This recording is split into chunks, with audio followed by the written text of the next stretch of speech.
नाज़रीन, खैर मकदम है आपका मेरे प्रोग्राम पोर्टव्यू में। मैं हूँ वाहिद नसीम और मौजू है देश के किसान। अ, आज हम अपने साथ जोड़ने जा रहे हैं भाकियू किसान सेना।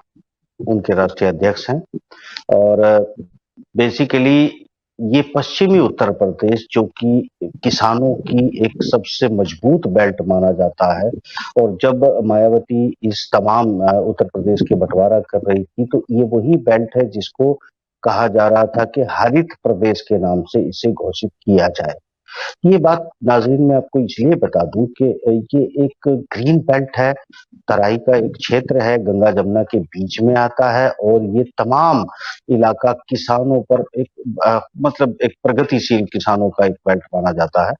यहाँ किसानों की जो परेशानियां हैं, जो सरकार हालांकि अपने दलाइल दे रही है कि अभी आप देख रहे हैं कि एक अलाई पार्टी ने, एक मंत्री ने इस्तीफा भी दे दिया है। हालांकि उस पर भी हम जरूर बात करेंगे कि उन्होंने इस्तीफा क्यों दे दिया है। शायद वो अपने लोगों को फिर भी पंजाब में मुतमईन कर पाएंगे कि नहीं कर पाएंगे, ये अलग मौजू है।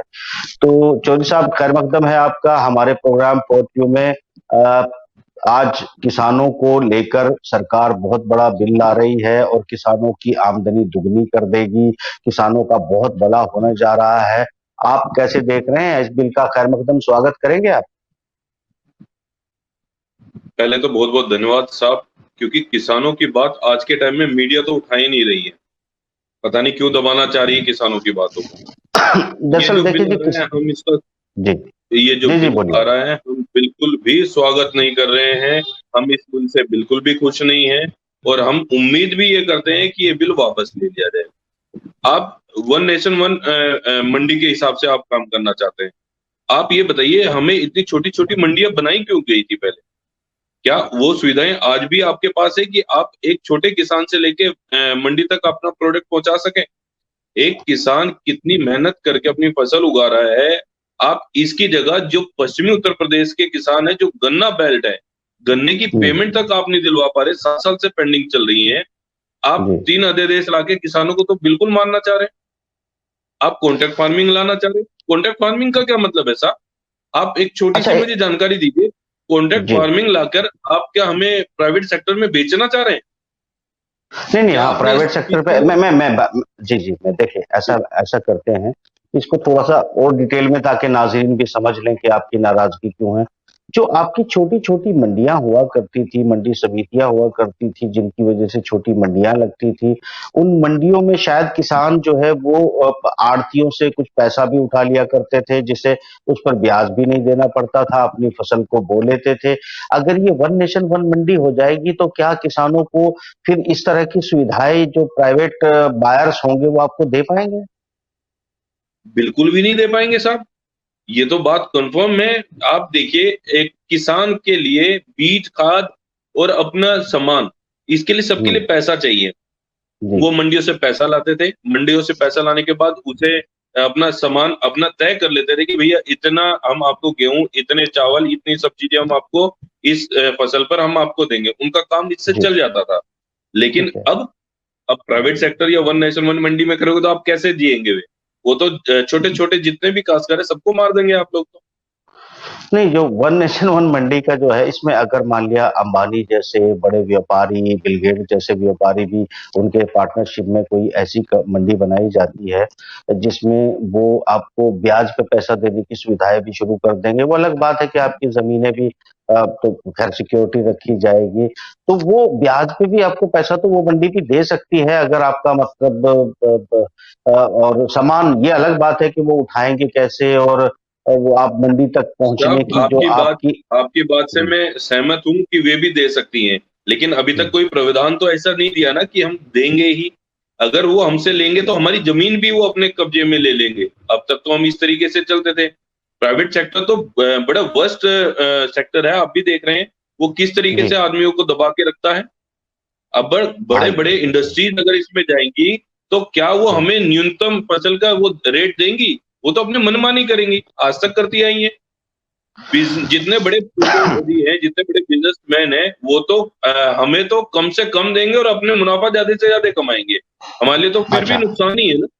अच्छा, जिस जिस तरीके से देखा जाता है अक्सर जब प्याज की, आलू की या राइस की फसल आती है, तो ऐसे हालात हो जाते हैं कि 35 नए पैसे किलो आपकी मंडी में प्याज बिक जाते हैं और लहसुन आपका 2 रुपए किलो बिक जाता है। राइस के भी आपके जो धान है, जो बुआई है, उसके पैसे भी वसूल नहीं होते और सरकार संरक्षण देने के लिए यानी कि किसानों का तहफ़्फ़ुज़ सिक्योरिटी देने के लिए वो जो एमएसपी होती है वो इस अंदाज में रखी जाती है जिससे आपका जो माल है वो आपको किसान को घाटा ना हो, कम से कम उसकी लागत वसूली हो जाए, थोड़ा बहुत बच भी जाए।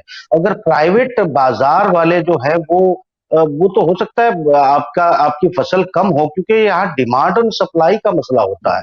अगर आपकी फसल कम होगी तो आपको बहुत ज्यादा कीमत मिल सकती है और अगर आपकी फसल अच्छी बारिश हो गई, ज्यादा हो गई यानी आपकी सप्लाई ज्यादा हो गई तो फिर वो 35 पैसे आलू 1 रुपया धड़ी और ये सब जो होता आया है, वो फिर और ज़्यादा बढ़ सकता है, वो डायरेक्टली बढ़ सकता है। तो किसान को मतलब आप ये चाहते हैं कि वो लोग गारंटी दें इस तरह की कि एमएसपी जो है वो मिनिमम लागत की डेफिनेटली साहब, रहेगी? मिनिमम मिनिमम अगर आप वो हमें गारंटी दे दे कि मिनिमम ये रेट रहेंगे, सरकार हमें हुँ, गारंटी दे दे, हमें प्राइवेट सेक्टर से थोड़ी मतलब ये सरकार हमारे जमीन को तीन अध्यादेश लाकर इसमें हमें फंसा रही है।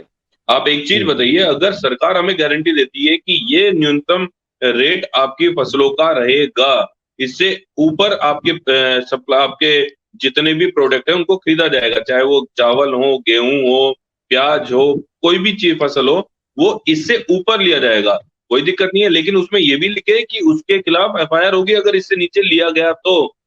लेकिन इसमें देखिए भी हम इसलिए सहमत नहीं है साहब, मैं हम इसलिए सहमत नहीं है, हुँ, गन्ने की फसल वेस्टर्न यूपी में ज्यादातर होती है। मैं एग्जाम्पल के तौर पे आपको बताना चाहता हूँ, गन्ना जब हम उगाते हैं तो हमें ये बोला गया था कि 15 दिन में उसकी पेमेंट हो जाएगी। वो 15 दिन जी। में आज तक पेमेंट नहीं हुई है साहब, इंटरेस्ट तो छोड़ दीजिए। हम किसानों को अपने बच्चों की फीस देने तक के लाले पड़ जाते हैं, शादी-ब्याह अ, में बड़ी दिक्कत हो जाती है। अब ये तो अच्छा करे एक हुए काम को नहीं कर पा रहे हैं, अब इसमें ये ये न्यूनतम रेट क्या तय करेंगे? देखिए, मैं ये वो दुःख तो समझ सकता हूँ, मगर एक बात बताइए, जैसे मिल्स जो हैं आपके पैसे रोक लेते हैं, आपको पेमेंट जो है वो साल 6 महीने बाद अगर मिलता है, एक तरफ कृषि कार्ड आपको दिए जाते हैं, क्रेडिट कार्ड दिए जाते हैं, लोन दिए जाते हैं ब्याज और उसके लिए सरकार की तरफ से, तो क्या उन दिनों जितने दिन आपको पेमेंट नहीं मिलता, आपको मिल्स जो है वो उस पर इंटरेस्ट देते हैं और जो आपका या इंटरेस्ट आपके जो कार्ड वार्ड है उन पे इंटरेस्ट छोड़ दिया जाता है कि चलो मिल से आपको पैसा नहीं मिला तो इसलिए ब्याज आप पे भी माफ किया जाता है? सर बिल्कुल नहीं किया जाता है, उनके चार्जेस तो सेम हमें देने पड़ते हैं और कितना धांधली है, इसके भी मेरे पास पेपर इकट्ठे हो रहे हैं, मैं आपसे इस बारे में भी कभी बैठ के हम संपर्क करेंगे। जी। लेकिन ये कोई भी हमें छूट नहीं मिल रही है किसी भी तरीके की। क्रेडिट कार्ड का इंटरेस्ट बढ़ता रहता है, स्कूल में फाइन लगते रहते हैं। आज हुँ, आप देखिए कोविड में पूरा देश त्रस्त है। हमारे हुँ, बच्चों को स्कूल में ऑनलाइन एजुकेशन दी जाती है। क्या स्कूल हुँ, की ट्यूशन फीस लेनी चाहिए? क्या वो दूसरे चार्जेस में ही ऐड करके देते हैं? क्या ये सरकार की ज़िम्मेदारी नहीं है? हम तो अपने बच्चों के लिए पैसा देना चाहते हैं। आप हमारी फसलों के सही दाम दे दीजिए, हमारे गन्ने की हुँ, पेमेंट सही टाइम पे दे दीजिए। हमें हुँ। किसी से कोई उधार रखने की ज़रूरत नहीं है। किसान मजबूर है, लेकिन उसे इतना मजबूर मत करिए कि उसे आत्महत्या करनी पड़े। आत्महत्या करनी पड़े नहीं, जभी तो वो सड़कों पे उतर रहा है साहब। देखिए जनाब एक एक कड़वा सवाल आपसे और पूछ लेता हूँ कि देखिए एक जो स्थिति आप देख रहे हैं, एक तरफ आप हैं जो आपने भक्कू किसान सेना बनाई है बाकियों और किसान आप से जी, जी। देखिए ये क्या है ये मैं जो मेरी नॉलेज में आ रहा है कि आपने काफ़ी आंदोलन शुरू किए हैं सा इस पूरे पश्चिमी उत्तर प्रदेश में आप ज्ञापन वगैरह दे रहे हैं। एक पार्टी एक कार किसानों की ओर बड़ी मानी जाती है जिसे किसान यूनियन कहते हैं। मैंने अपने कॉरेस्पोंडेंट के द्वारा जो है राकेश टिकैत से संपर्क करवाने की कोशिश की तो शायद वो लोग तो एक्टिव नज़र नहीं आ रहे। मुझे लगता है कि ब भारतीय किसान यूनियन बिल्कुल मुतमईन है सरकार जो कर रही है और उनको पूरी उम्मीद है कि किसानों की आमदनी डबल हो गई होगी। ऐसा आश्वासन शायद भारतीय किसान यूनियन को दे दिया होगा। अगर वो कुछ नहीं बोल रहे हैं और चुप बैठे हैं तो आप क्यों बोल रहे हैं? साहब, ऐसा तो नहीं है कि किसानों का ठेका एक ही संगठन ने लिया है। हर एक बंदा अगर अपने-अपने विचारों से चल रहा है, वो उसके विचार हैं। लेकिन आप भी समझते हैं और हम भी समझते हैं, कुछ संगठन इसमें अपने हित के लिए काम कर रहे हैं, ना कि किसान हित के लिए काम कर रहे हैं। हम किसान हित के लिए कर रहे हैं, हम किसानों को समझा रहे हैं, हम सरकार से ये कह रहे हैं कि ये 3 अध्यादेश जो है ये वापस ले जाएँ। अगर इसमें संशोधन किया जा सकता है, हमसे उसकी चर्चा करें, हम अपने विचार रखेंगे, किसानों अवदान सब अपने विचार रखेंगे, रखने के बाद उसमें संशोधन करें, उसका बिल पास करें, हमें कोई तकलीफ नहीं है। रही दूसरे संगठनों की, उनके लिए मैं कह नहीं सकता, जिनकी आप बात कर रहे हैं कि उनके क्या विचार कहते हैं, ये मेरे विचार नहीं है। उनके विचार अगर सही चल रहे होते तो जी, इतने संगठन देखिए बनने की जरूरत ही नहीं थी साहब। जैसे हम इस वक़्त देख रहे हैं कि पंजाब से जो किसान आ रहे हैं, उनके ट्रैक्टरों पर कांग्रेस के झंडे लगे हैं। हरियाणा से जो किसान आ रहे हैं, अलबत्ता वो तो सभी पार्टियों के शायद शामिल है और कांग्रेस इस मामले को लेके उठ रहे हैं। मुझे किसी पार्टी से कोई लेना-देना नहीं है। मैं तो सिर्फ ये जानना चाहता हूँ कि ये किसान की जो हम मानते हैं कि 19 टू 20% जो भारतीय अर्थव्यवस्था है, जो जड़ों में है, जहाँ से भारतीय अर्थव्यवस्था शुरू होती है, किसान जिसे अन्नदाता कहा जाता है हिंदुस्तान में, और इस गाँव के देश में किसानों की सुनने वाला कोई नहीं या उसकी आवाज़ उठाने वाला कोई नहीं या फिर अपनी बात रखने का अंदाज़ सही नहीं है। कहाँ चूक है? कहाँ गलती है? ये तो बताइए। चूक जहां तक मैं समझता हूँ साहब, आजकल लोग बाग एक दूसरे को भकाने में ज्यादा विश्वास रखते हैं। अपने हित के लिए वो दूसरों को कुछ और भलाते हैं कि भाई ऐसा नहीं, ऐसा है, ये लोग सही नहीं समझा रहे, ये लोग ऐसे नहीं करे। हम कह रहे हैं नेतागिरी छोड़कर किसानों को सही चीजों को नीचे आना चाहिए। जैसे कि आपकी प्रचार विधि जो थी, अगर सरकार ये कहती है कि हम 3 अध्यादेश ला रहे हैं, तो ये 3 अध्यादेश के लिए उसे प्रचार करना चाहिए था कि ये मुद्दे हैं, इस तरीके से हम करेंगे, इस तरीके से किसानों को फायदा होगा। आज हम जहां तक प्रचार समझते तो हैं सुनिए ना, प्रचार जो है उन्होंने पिछली बार भी किया था। आज से 2 साल पहले हमारे प्रधानमंत्री, आदरणीय प्रधानमंत्री जी ने किसानों की आमदनी दुगनी करने का ऐलान भी किया था कि हम जो है किसानों की आमदनी को दुगना कर देंगे और वो तो दुगनी तो हो गई होगी। आपकी जो आमदनी है किसानों की वो तो दुगनी हुई होगी ना, आपकी जो पिछला वादा था। साहब अगर दुगनी होगी होती तो किसान सड़कों पे उतर के आंदोलन करता। लाठी खाना किसी को भी पसंद नहीं है सर, वो भी आराम से बैठ के अपना काम करना चाहता है। आज हमें अपनी फसलों के पैसा तो मिला जो हमने उधार दे रखी है। आप बताइए, आप किसी भी क्रेडिट कार्ड से एक बार पैसा ले लीजिए, उसका इंटरेस्ट कभी नहीं रुकता है, बढ़ता रहता है, बढ़ता रहता है, बढ़ता रहता है। हमारी एडवांस मटेरियल आपके पास है, आप उसका पैसा नहीं दे पा रहे, साल साल तक इंतजार करवाते हैं, तो उसका नुकसान हमारा नुकसान नहीं है।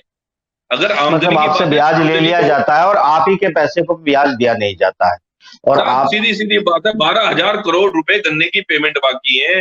आलू की फसलें बर्बाद पड़ी रहती हैं, कोल्ड स्टोरेज का जुगाड़ नहीं हो पाता सरकारों से। सरकार जितनी भी फैक्ट्री हैं सबको प्राइवेट सेक्टर में कन्वर्ट कर चुकी है जो सरकारी थी। कल को ये उठा देते हैं हाथ कि भैया हम पैसा नहीं दे सकते हैं, तब ये किसान कहाँ जाएंगे? आप ये बताइए। क्या सरकार इसके पैसे को देने का वो करेगी? सरकार को इतना भी दबाव नहीं बना पा रही है कि वो किसानों का पैसा दिलवा सके। देखिए एक बात बताइए, क्या आप ऐसा नहीं कर सकते अगर सरकार जो है वो मतलब मेरा अपना ख्याल है, वो आपकी अपनी मर्जी पर निर्भर है, अपनी सुविधा आप देखेंगे।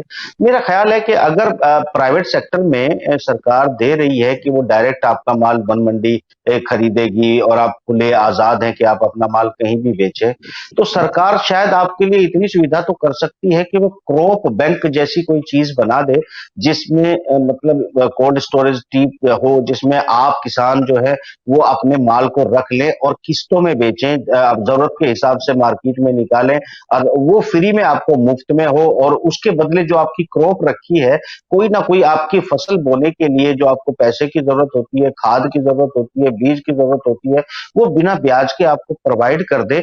ऐसी मांग भी कभी उठाई है कि आपके किसी किसान संगठन ने इस तरह की, ताकि अगर आप अपने देखिए होता क्या है, मैं ये बात क्यों कह रहा हूं, देखिए डिमांड एंड सप्लाई का बाजार का खेल होता है। किसान की फसल पूरे देश में एक साथ आती है और अगर वो पूरे देश में एक साथ आती है तो बाजार लबालब भर जाते हैं, यानी कि सप्लाई बिल्कुल जो है इतनी बढ़ जाती है कि मंडियां भर जाती हैं और डिमांड उस वक्त चूंकि जितनी है उतनी ही रहती है, इसलिए आपकी कीमत जो मंडी में जाते जाते आधी रह जाती है, चूंकि उस वक्त आपके पास जो सप्लाई है वो ज्यादा होती है और आपकी डिमांड बिल्कुल घट जाती है। तो ये तो दुनिया का सिद्धांत है, बदल नहीं सकता।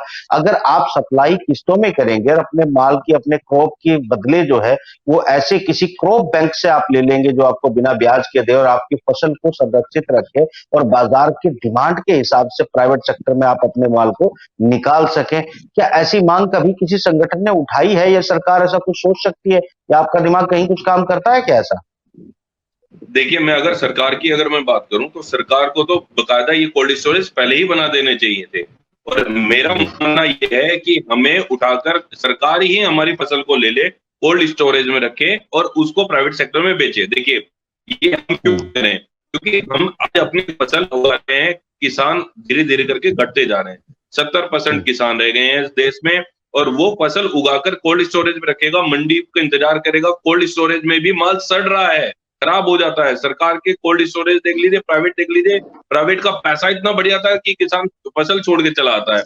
गवर्नमेंट की देख लीजिए, उसकी कंडीशंस बहुत वर्स्ट से वर्स्ट हो रखी है, इतनी खराब हो रखी है कि उस पे रखेंगे तो भी माल सड़ जाएगा। इससे अच्छा है कि आप न्यूनतम रेट पे एक तय करा जाए किसान का कि इतना पैसा तो आपको मिलेगा, सरकार परचेज करे, किसान का पैसा दे, वो अपनी फसल के लिए अगली फसल की तैयारी करेगा, सरकार अपने हिसाब से प्राइवेट सेक्टर को बेचे, जिसको बेचना है सरकार बेचे। नहीं हम नहीं, इसलिए सरकार चाहते तो हैं देखिए क्योंकि जो जो क्योंकि अब ये तो मैं आपकी आपको मांग है ना। लॉजिक समझाता हूँ, मैं उसका लॉजिक समझाता हूँ। क्या है, हम्म। सरकार क्या करती है? सरकार प्राइवेट सेक्टर में छोड़ देती है, प्राइवेट सेक्टर किसान का पैसा नहीं देता है, किसान पूरे साल-साल बैठा रहता है, आंदोलन करना पड़ता है, धरना प्रदर्शन करना पड़ता है, तब जाके उसका पैसा निकलता है। आज किसान मजबूर है, त्रस्त है, जब भी वो सड़क पे उतरा है। किसान क्या चाहता है? किसान ये चाहता है कि स्वामीनाथन रिपोर्ट लागू हो जाए कि किसान का जो फसल वो उगा रहा है, उसका एक उचित दाम खर्चे निकाल के, मजदूरी निकाल के उसको मिल जाए। इसके अलावा किसान कुछ नहीं चाहता है साहब। आज जीडीपी बढ़ाने में किसान का बहुत बड़ा, जितने देश के किसान है, बहुत बड़ा रोल रहा है। लेकिन जी। कुछ लोग संगठन के नाम पर गलत काम कर रहे हैं, उसके नाम पे दलाली कर रहे हैं, जिसकी वजह से किसान कमजोर हो रहा है। अपना-अपना एक गुट तैयार कर रहे हैं, गुट तैयार करने के बाद क्या कर रहे हैं? सिर्फ उन किसान की भीड़ को दिखा के अपना पप्पू सेट कर रहे हैं, अपना फायदा निकाला, छोड़ दिया। इससे किसान को त्रस्त हो रहे हैं, इसलिए किसान अब आंदोलन पे उतर गया है।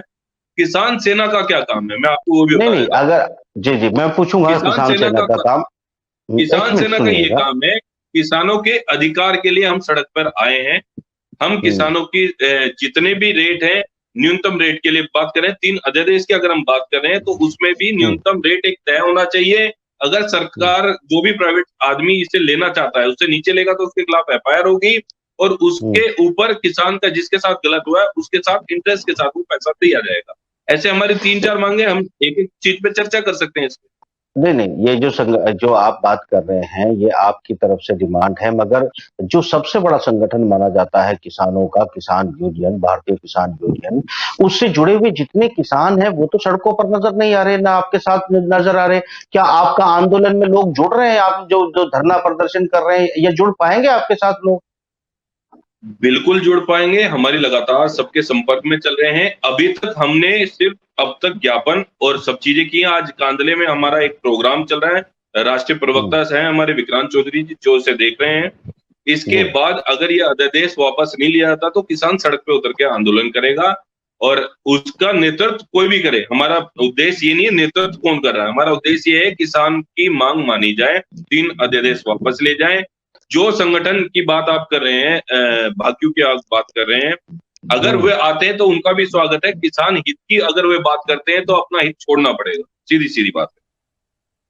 हाँ, तो देखिए, जो मेरे डाउट से मैं तो अपने अंदाज में बात कर रहा हूँ, तो मैं आपसे ये भी जानना चाह रहा हूँ कि क्या ये जो आपका जो अभी बिल पास लगभग हो जाएगा, चूंकि उसके प्रावधान तो सरकार में किसी भी तरीके से कोई भी बिल रुकता नहीं है इस सरकार में, ये भी पास होकर चला जाएगा, तो क्या आपको मतलब आप इसको एक्सेप्ट तो आपको करना ही पड़ेगा ना? बहरहाल हमारे प्रधानमंत्री जी विकासशील है, देश का काफी विकास किया है, जीडीपी अर्थव्यवस्था बिल्कुल ठीक है सारी, तो अब किसानों की आमदनी दुगनी होने जा रही है इस बिल के जरिए।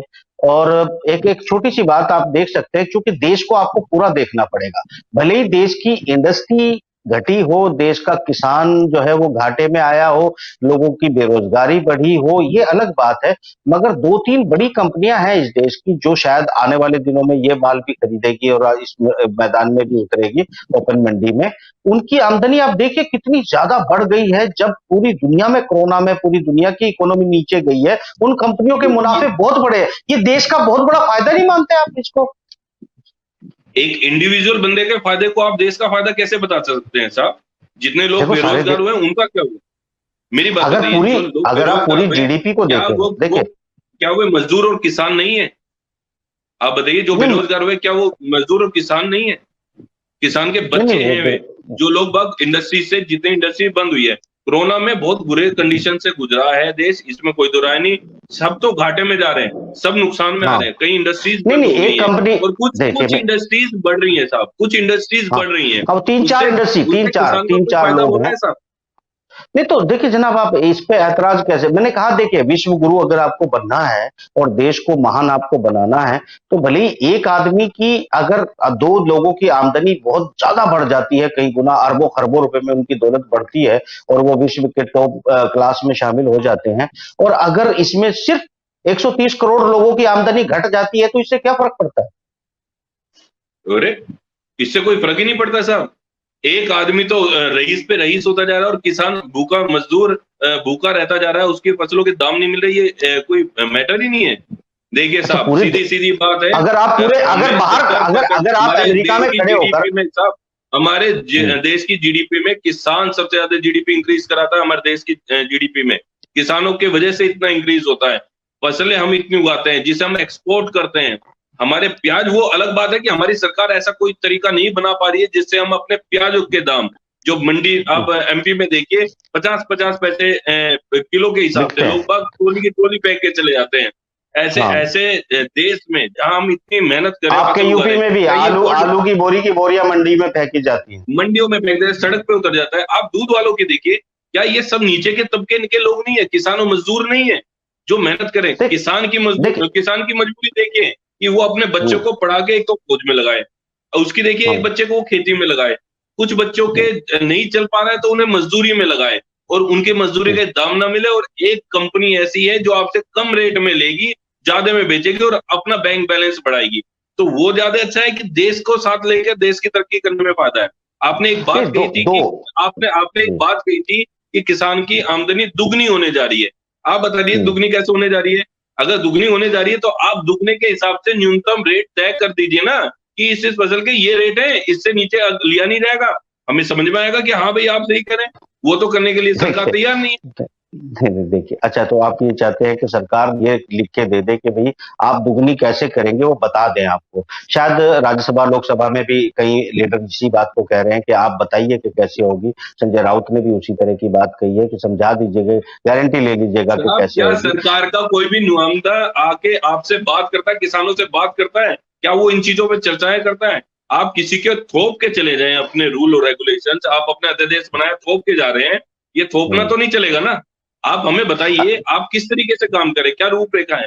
सरकारें आती और जाती रहती हैं साहब, ये किसान है जो हमेशा देश को आगे ले जाने में काम करता है। और मैं ठीक है, आपको ये ये सिर्फ ये सही कह है। सकता हूँ, मैं हम्म। ये सिर्फ ये कह सकता हूँ, जिस तरीके से काम चल रहा है, कुछ इंडस्ट्रीज बढ़ जाएंगी, लेकिन किसान और देश गिर जाएगा साहब। अच्छा, तो जनाब एक चीज मैं आपको ये कहता हूँ कि देखिए 2 तरीके होते हैं साहब। 2 तरीकों में इम्पोर्टेंट ये होता है कि आप सत्ता जब सरकार बनाते हैं तो लोकतांत्रिक व्यवस्था में जब सरकार चुनी जाती है तो उसका काम होता है प्रबंधन करना। प्रबंधन उसे कहते हैं कि आपके पास, आपके देश के नागरिकों के पास कितने पैसे आने वाले हैं, कितना वो प्रोडक्शन करने वाले हैं, और कौन सी चीजें कम पैदा होंगी जिसके लिए हम इम्पोर्ट करके उसकी पूर्ति करेंगे ताकि महंगाई ना हो, और कौन सी चीज ज्यादा पैदा होगी जिसको हम दुनिया के किसी भी बाजार में उसकी जगह बनाए ताकि किसान को उसे लूटना ना पड़े और उसके माल को ठीक दाम मिल जाए। इस प्रबंधन का नाम ही सरकार है। तमाम चीजों को जब हम लोकतंत्र में आपको सरकार चुन के भेजते हैं तो हम उसको विदेशी प्रबंधन के साथ साथ देश के अंदर के प्रबंधन की ज्यादा जिम्मेदारी देते हैं। शायद ये कुछ दिनों तक चलते चलते चलते दुनिया या देश यहाँ आ पहुंचा है कि सत्ता का मतलब होता है एक ताकत, एक नशा, एक गुरूर, और यहाँ सरकार जो कह दे वो होना चाहिए। एक लोकतांत्रिक वे में भी डिक्टेटर जैसे बिहेव अगर होने लगे, यानी कि आप अगर अपनी मर्जी से बिना किसी का कंसर्न लिए, बिना किसी का रेफरेंडम किए आप किसी तरह की नीतियां थोपेंगे, तो देश में मुझे लगता है कि अविश्वास पैदा होगा। और जब अविश्वास पैदा होता है तो ऐसी स्थिति में लोगों के अंदर कारोबार करने की क्षमताएं घट जाती हैं। कारोबार करने की क्षमताएं घटती हैं तो जीडीपी और नीचे आती है, कारोबार में नुकसान होता है। स्थितियां लगातार पिछले 6 साल से एक के बाद एक साल में डाउन होती चली आई, और आज की सूरत हाल ये हो गई कि किसान सड़कों पर आ रहा है या आना चाहता है, बल्कि पता नहीं एक संगठन तो नहीं आना चाहता, मगर आप जैसे आ रहे हैं, कुछ पंजाब के संगठन आ रहे हैं, वो तो सड़कों पर शायद आप आ रहे हैं, आप कह रहे हैं कि आप आ रहे हैं। अगर आप सड़कों पर आएंगे और किसानों के मजदूरों के लिए आंदोलन करेंगे, तो मैं यकीन दिलाता हूं कि मैं हैदराबाद और दिल्ली छोड़कर किसानों के साथ, आपके साथ जमीन पर खड़ा रहूंगा और आपकी आवाज अपने चैनल 4 टीवी पर इतनी बुलंद करूंगा कि दुनिया के कानों तक पहुंचे। आप अपने काम करिए, देश को बढ़ाने की, देश की अर्थव्यवस्था को बात करिए। अगर आप सरकार से आखिरी लफ्जों में कुछ कहना चाहते हैं तो आप अपनी बात कह सकते हैं, रख सकते हैं। 4 टीवी का प्लेटफॉर्म आपके लिए उपलब्ध है। साहब हम तो ये चाहते हैं 3 अध्यादेश वापस ले लिए जाए। साफ सीधी बात हमारी यही है, किसान एकजुट हो रहा है, धीरे धीरे करके वो सड़कों पे उतर जाएगा। देश की अर्थव्यवस्था बढ़ाने में, जीडीपी इंक्रीज करने में देश के किसानों का, मजदूरों का बहुत बड़ा रोल है। चाहे हम इंडस्ट्रीज की बात कर लें, चाहे किसान अपने फसलों की बात कर ले, हम आपको भरपूर उपज पैदा करके आपको देंगे, फसल पैदा करके देंगे, लेकिन इस तरीके से नहीं कि आप किसानों को ही काट दें। लोकतंत्र बिल्कुल आप सही करें, लोकतंत्र में राइट टू स्पीक है, हमें अपने बोलने का अधिकार तक नहीं दिया जा रहा है। लाठी चार्ज करके क्या बताना चाह रहे हैं आप? एक छोटी सी बात समझिए, एक किसान अपनी बात रखना चाहता है, वो किस प्लेटफॉर्म पे रखेगा?